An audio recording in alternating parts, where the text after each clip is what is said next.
Nah, ini kita lagi bersama para pegawai di lingkungan kantor Komisi Pemberantasan Korupsi. Nih, yang jaga di luar. Teman-teman media, selamat pagi. Assalamualaikum warahmatullahi wabarakatuh. Hari ini jajaran pemerintah Provinsi Jawa Barat melakukan audiensi bersama KPK, khususnya melalui kemudian koordinasi dan supervisi untuk wilayah 2, dan sudah hadir bersama kita Bapak Gubernur Jawa Barat Pak Deddy Mulyadi bersama Direktur Kosub wilayah 2 Bapak Ujang Bahtiar. Baik, untuk kesempatan pertama kami berikan kepada Pak Deddy Mulyadi untuk menyampaikan poin-poin terkait pertemuan hari ini. Ya, kita pagi hari ini bertemu dengan jajaran KPK di bidang pencegahan. Terutama kita mendapat arahan dari Pak Ujang Bahtiar. Arahannya adalah seiring dengan kebijakan yang diambil oleh pemerintah Provinsi Jawa Barat untuk melakukan upaya mengefisiensikan, merealokasikan seluruh belanja pemerintah dari belanja yang tidak penting ke belanja yang dianggap menjadi kepentingan publik, terutama di bidang pendidikan, kesehatan, infrastruktur jalan, irigasi, penanganan kemiskinan, jaringan listrik.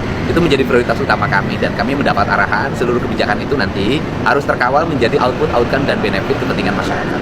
Sehingga hari ini kita mendapat berbagai upaya strategik untuk mensinergikan berbagai kebijakan itu pada arah peningkatan sumber daya manusia, kenyamanan layanan pemerintah, dan peningkatan kualitas kesehatan warga, sehingga Jawa Barat bisa mengalami peningkatan indeks ekonomi masyarakatnya, indeks kesejahteraan masyarakatnya, dan indeks pendidikan masyarakat. Terima kasih. Ya, terima kasih. Hari ini kami kedatangan Pak Gubernur Jawa Barat, Pak Deddy Mulyadi. Beliau menyampaikan banyak hal terkait langkah-langkah strategis beliau di dalam mengoptimalkan sumber daya yang dimiliki dari pemerintah Jawa Barat. Di mana diantaranya beliau mulai melakukan langkah strategis dengan memperbaiki perencanaan dan penggunaan anggaran yang ada di Provinsi Jawa Barat. Di mana prinsipnya beliau bahwa sumber daya yang dimiliki oleh pemerintah Jawa Barat ini harus kembali dan bermanfaat untuk masyarakat, baik itu jangka panjang maupun jangka menengah maupun jangka pendek. Dan ini beliau meminta kepada kami dari KPK untuk memastikan bahwa langkah strategis beliau ini yang pertama memang tidak menyalahi aturan, kemudian pelaksanaannya di mana bahwa itu harus ada yang mengawasi. Nah, kegiatan ini merupakan suatu langkah strategi yang kami apresiasi, dan kami berharap bahwa apa yang menjadi ide, gagasan, improvisasi dari Pak Gubernur Jawa Barat ini betul-betul membuat langkah perubahan dan kemanfaatan yang real kepada masyarakat Jawa Barat dan sekitarnya. Demikian, terima kasih. Silakan teman-teman. Izin Pak Denur mau bertanya, apakah program yang dikoordinasikan ini termasuk program siswa ke Barat itu, Pak? Oh iya, yang pertama program itu kan gini, kita akan menceritakan realokasi anggaran. Ada 5 triliun lebih, ada realokasi anggaran.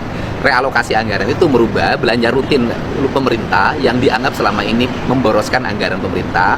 Kemudian alokasi belanja publik tapi tidak memiliki kepentingan publik. Misalnya di dunia pendidikan, ada belanja 700 miliar lebih untuk TIK. Sedangkan yang dibutuhkan oleh dunia pendidikan adalah ruang kelas baru, sehingga anggaran itu digeserkan menjadi ruang kelas baru.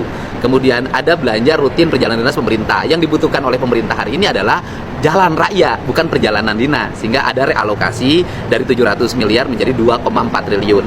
Nah, kemudian ada sosialisasi yang biasa dibelanjakan oleh pemerintah. Yang dibutuhkan oleh masyarakat hari ini adalah banyaknya hampir 240 ribu rakyat Jawa Barat tidak punya listrik.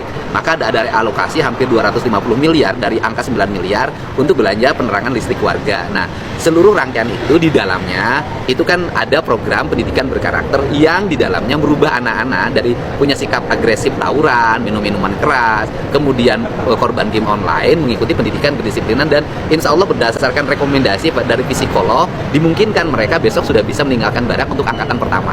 Nah, itu di dalamnya ada, dan insya Allah anggarannya produktif. Ada lagi, Pak San? Cukup ya? Ya, Oke, terima kasih. terima kasih banyak. Terima kasih banyak. Ya, terima kasih.